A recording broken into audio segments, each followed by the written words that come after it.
الحمد لله الذي بذكره أنس المخلصون وبرؤيته تقر العيون والصلاة والسلام على خاتم الأنبياء والمرسلين الرحمة المهداة للعالمين صاحب الخلق العظيم شفيع المذنبين قائد الغر المحجلين إلى جنات النعيم وعلى آله الطاهرين الطيبين وصحابة الأكرمين أجمعين. أما بعد أيها المؤمنون، يقول عز القائل بعد أعوذ بالله من الشيطان الرجيم: واصبر نفسك مع الذين يدعون ربهم بالغداة والعشي يريدون وجهه ولا تعد عيناك عنهم تريد زينة الحياة الدنيا ولا تطع من أغفلنا قلبه عن ذكرنا واتبع هواه وكان أمره فرطا. ويقول صلى الله عليه وسلم: ما اجتمع قوم في بيت من بيوت الله يتلون كتاب الله ويتدارسونه بينهم إلا حفتهم الملائكة وغشيتهم الرحمة ونزلت عليهم السكينة وذكرهم الله في ملأ عنده ومن بطأ به عمله لم يسرع به نسبه. ويقول أيضا: إذا مررتم برياض الجنة فارتعوا. قالوا: يا رسول الله ما رياض الجنة؟ قال: حلق الذكر. Mes chers frères, mes chères sœurs, Allah tabaraka wa ta'ala vous a mis dans ce bas-monde déjà, un avant-goût du paradis, un avant-goût de ce qu'il a réservé aux pieux vertueux, de délices, de bonheur sans faille, sans limite. Eh bien, si vous vous demandez quels sont ces jardins du paradis, où se trouvent ces jardins du paradis, comment bénéficier de ces jardins du paradis, la réponse est dans le hadith authentique où le prophète alayhi salatu salam, s'adressant à ses compagnons, leur dit: quand vous passez par les jardins du paradis, prenez-y part. Alors les compagnons s'exclament: mais ô messager d'Allah, c'est quoi ces jardins du paradis? Ils sont où ces jardins du paradis? Alors il dit: ce sont les assemblées du dhikr. Les assemblées du dhikr. Ce mot dhikr, qu'est-ce qu'il veut dire, tout simplement? On a déjà fait pas mal de détails, de cours, de séminaires sur ce culte important qui est le dhikr, cette adoration importante, centrale dans la vie du croyant et de la croyante, la nourriture du cœur, le dhikr, qui peut se traduire par l'invocation d'Allah, le rappel d'Allah, qui a été cité plus de 80 fois dans le Coran. Alors ce dhikr englobe, mes chers frères, mes chères sœurs, d'abord évidemment la lecture coranique. Le Coran est un dhikr. Inna nahnu nazzalna dhikra wa inna lahu hafidun. Dhikr. Le Coran, c'est même le plus haut dhikr. Eh bien, à propos du Coran, vous venez d'entendre le hadith en arabe, le prophète alayhi salatu salam annonce la bonne nouvelle en disant: il n'y a pas de groupe de personnes qui se réunissent dans les maisons d'Allah pour y réciter le livre d'Allah et se l'enseigner réciproquement sans que ne descende sur eux, sans que déjà les anges les entourent et sans que descende sur eux la rahma, la miséricorde et la paix divine. Et Allah tabaraka wa ta'ala les mentionne auprès de ceux qui sont chez lui. Vous voyez le privilège, l'honneur. Déjà, cet honneur qu'Allah vous mentionne déjà. Par votre nom et le nom de votre Père. Par votre nom. Par votre prénom et le nom de votre Père. C'est incroyable, c'est magnifique. Et puis, dans le terme dhikr, il y a évidemment toutes les invocations. Jalil, Sbih, Tahmid, Tkbir, Salat ala Rasulillah, etc. La ilaha illallah, la demande du pardon, la louange à Allah, la glorification, la salat, la prière sur le prophète, etc. Tout cela rentre dans le dhikr et constitue justement, cet apaisement, cette nourriture du cœur, ce remède incroyable, ce pilier de la spiritualité musulmane. N'est-ce pas par l'invocation d'Allah que s'apaise le cœur, nous dit le Coran. Eh bien, à ce titre, il y a un autre hadith, de ce qu'on appelle Malaik as-Sayyara. Al-Malaik as-Sayyara. Un hadith long que je ne vais pas évidemment détailler ici, parce que je l'ai déjà détaillé dans les durus du hadith. Vous pouvez les revoir si vous le souhaitez. Malaik as-Sayyara, ce sont des anges qui ont une mission très particulière. Cette mission consiste à aller entourer de leurs ailes les assemblées des invocations d'Allah. Les assemblées des invocateurs d'Allah pour Allah. Et Allah les questionne, alors qu'il sait déjà tout, mais il veut rendre cette science manifeste pour nous. Il leur dit, mais que disent mes adorateurs? Les anges s'arrêtent dans une des assemblées de dhikr, et Allah les questionne, les interroge. Que disent mes adorateurs? Que disent ces fidèles? Pourquoi ils sont là? Et les anges, évidemment, rapportent fidèlement ce qu'ils voient, ce qu'ils entendent. Oh Allah, il te glorifie, ils font la ilaha illallah, ils te demandent pardon, etc. etc. Jusqu'à ce que Allah tabaraka wa ta'ala dise enfin aux anges, témoignez aux mes anges que j'ai pardonné à ces gens. Ishhadu ya malaikati anni ghafartu lahum. Voyez le magnifique fruit de ces assemblées de dhikr. Mieux que ça, un ange va dire, oh Allah, il y a quelqu'un qui ne fait pas partie d'eux, et qui est venu juste pour quelque chose. Il n'a rien à voir avec le dhikr. Il est juste venu parce qu'il avait laissé quelque chose chez quelqu'un, ou voilà. Ya Rabbi, inna fihim rajulan laysa minhum wa innama ja'a li haja.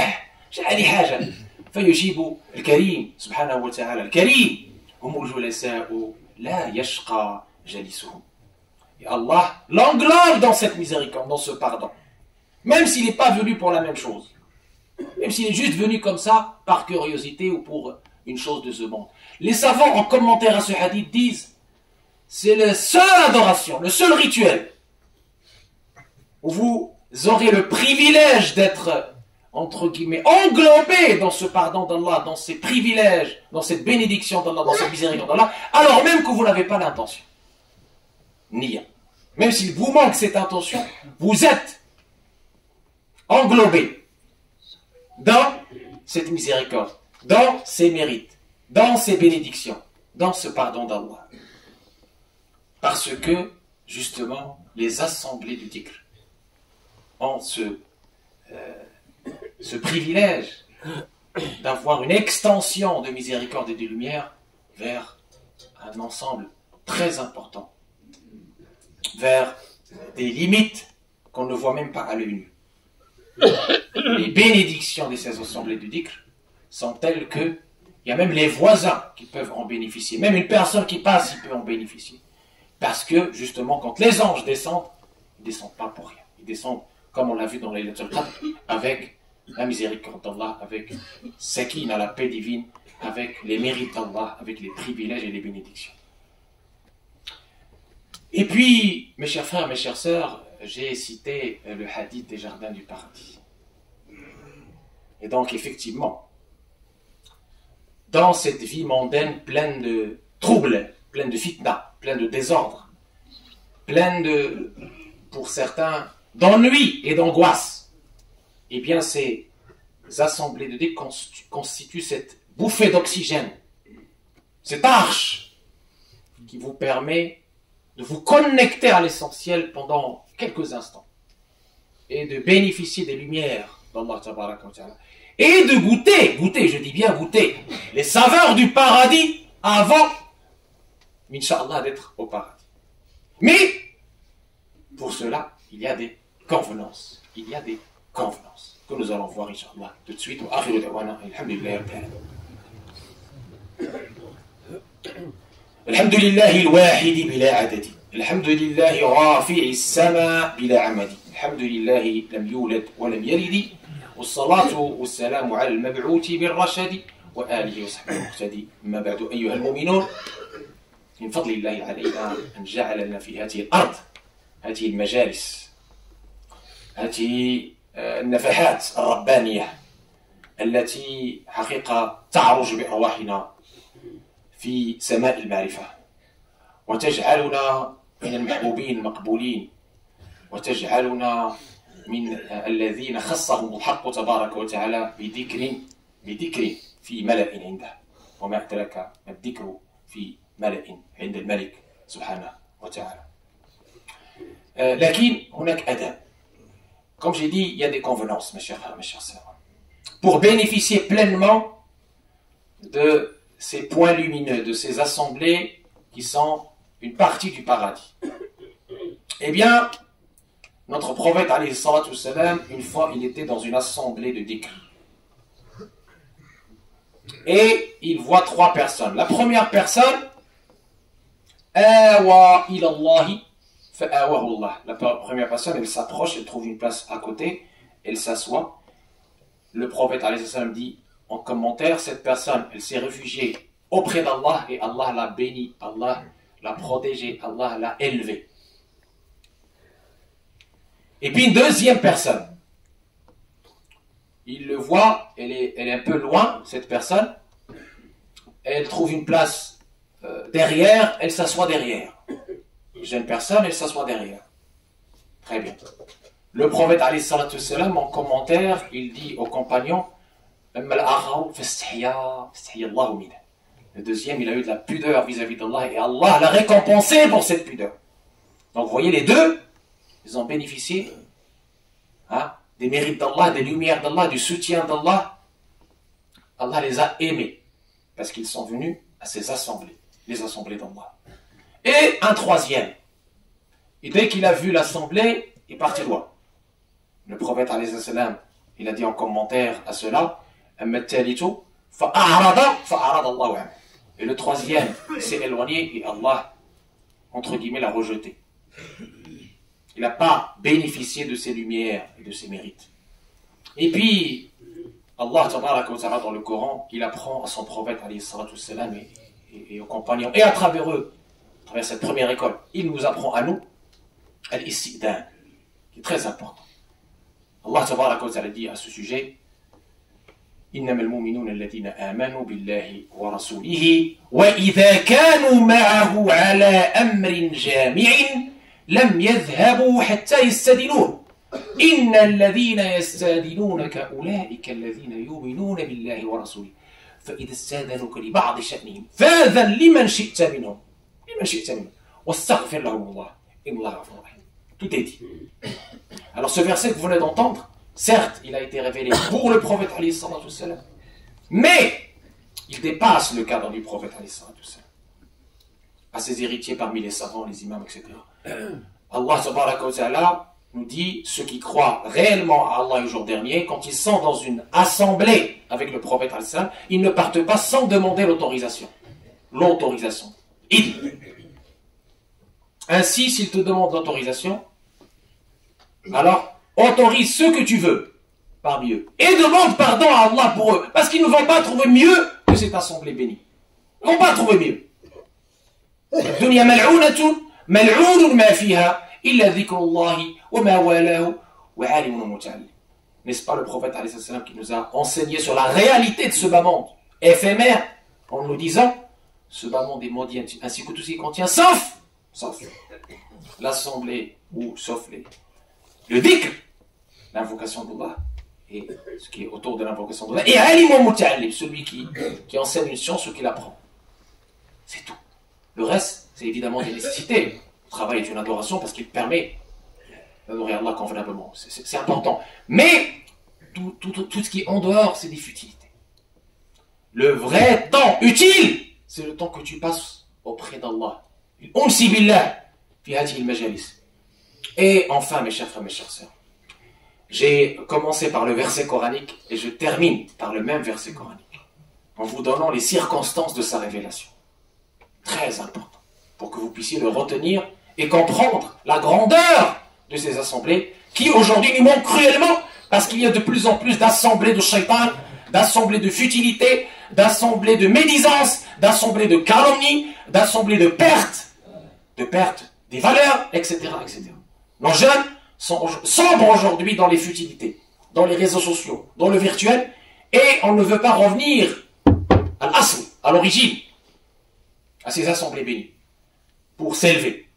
Eh bien, notre prophète alayhi salatu wassalam à son époque, il y avait ce qu'on appelle les gens du bon, Ahl al-Sufa, qui se réunissaient dans sa mosquée pour invoquer Allah matin, midi et soir. Ces gens du bon, Ahl al-Sufa, c'était les pauvres des Muhajirines, des immigrés.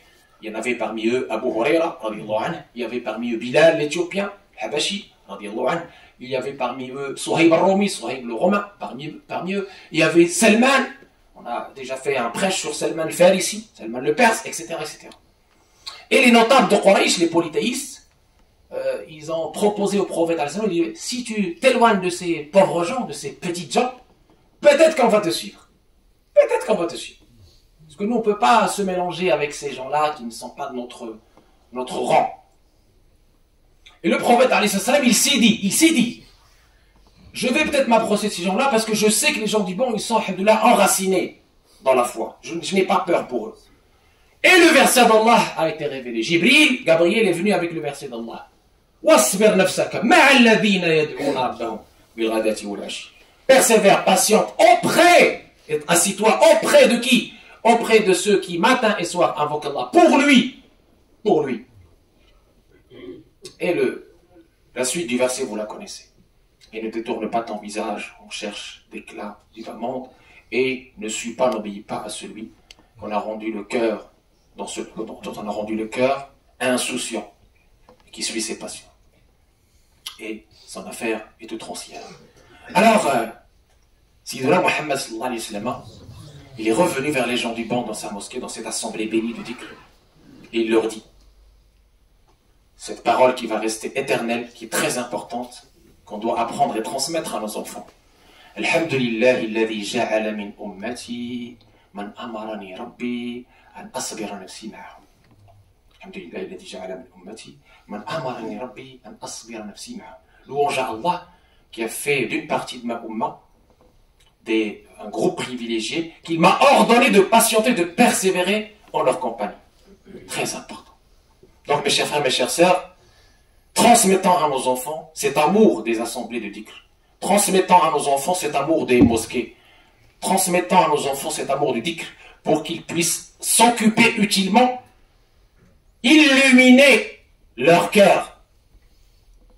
هذا ونسأل الله تبارك وتعالى أن يجعلنا من الذين يستمعون القول فيتبعون أحسنه أولئك الذين هداهم الله وأولئك هم أولو الألباب. اللهم انفعنا بما سمعنا يا أرحم الراحمين يا رب العالمين. اهدنا إلى صراطك المستقيم، وفقنا لأن نكون من الذاكرين الله كثيرا والذاكرات، وفقنا لأن نصاحب الذاكرين الله كثيرا والذاكرات، وفقنا لأن نزاحم العلماء في مجالسهم والذاكرين في مجالسهم، فنكون من الذين مدحهم الله عز وجل في كتابه.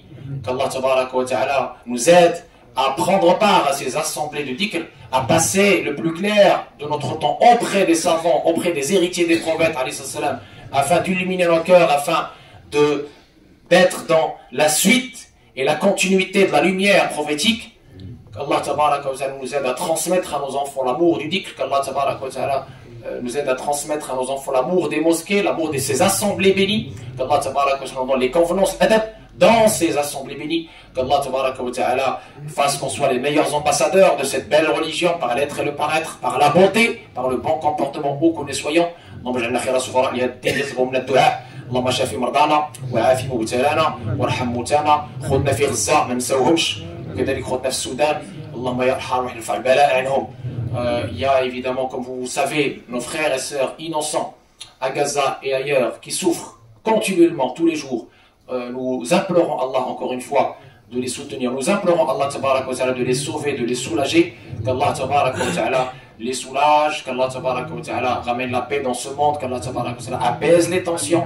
هذا واكثروا من الصلاة والتسليم على من بكثرة الصلاة والسلام عليه تحط الأوزار وتنال منازل الأبرار وترفع الدرجات وتستجاب الدعوات.